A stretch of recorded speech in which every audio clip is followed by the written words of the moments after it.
નમસ્કાર દર્શક મિત્રો, બોટાદ દસ્તક ન્યૂઝમાં આપનું હાર્દિક સ્વાગત છે અને હું છું એલડી મકવાણા। આપ જોઈ રહ્યા છો બોટાદ દસ્તક ન્યૂઝ।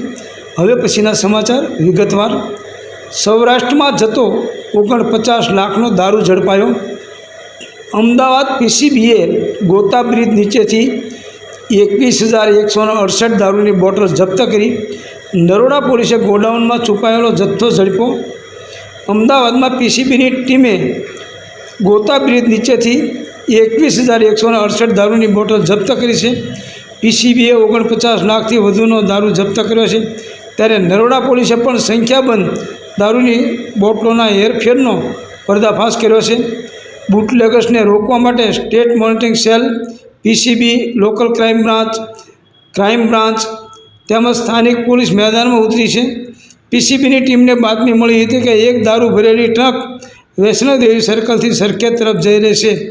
બાતમીના આધારે પીસીબીની ટીમ વોચમાં હતી ત્યારે એક ટ્રક પસાર થઈ હતી। પીસીબીએ ઇશારો કરીને ટ્રકને રોકી હતી અને તપાસ કરી હતી। તપાસ કરતાં ટ્રકમાંથી 21,168 દારૂની બોટલો મળી આવી હતી। પીસીબીએ ટ્રક ડ્રાઈવર તેમજ ક્લીનરની ધરપકડ કરી છે। પીસીબીએ સોલા પોલીસ સ્ટેશનમાં ફરિયાદ નોંધીને બુટલેગર કોણ છે તે શોધવા માટે ચક્રો ગતિમાન કર્યા છે। 21,168 દારૂની બોટલની કિંમત 49 લાખથી વધુ થાય છે।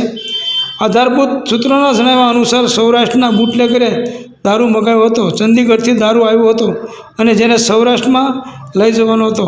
ટ્રક ડ્રાઈવર સુરેન્દ્રનગર પહોંચે ત્યારે તેને દારૂ ક્યાં પહોંચાડવાનું તેનું લોકેશન આપવાનું હતું।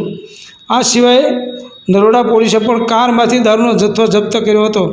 નરોડા પોલીસની ટીમને બાતમી મળી કે નાના છિરોડા પાસેથી એક કાર પસાર થવાની છે, જેમાં દારૂનો જથ્થો છે। પોલીસે વોચ ગોઠવીને કારને રોકી હતી, જેમાંથી દારૂનો જથ્થો મળી આવ્યો હતો।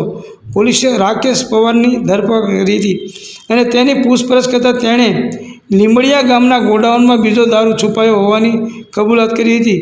પોલીસે ગોડાઉનમાં રેડ કરી હતી તો ત્યાં પણ દારૂ મળી આવ્યો હતો। પોલીસે રાકેશ પાસેથી 1,149 દારૂ બિયરની બોટલ જપ્ત કરી છે। નરોડા પોલીસે રાકેશ સહિત 5 લોકો વિરુદ્ધ ગુનો નોંધીને તપાસ શરૂ કરી છે। સૌજન્ય દિવ્યા ભાસ્કર, બોટાદ દસ્તક ન્યૂઝ, એલડી મકવાણા, બોટાદ।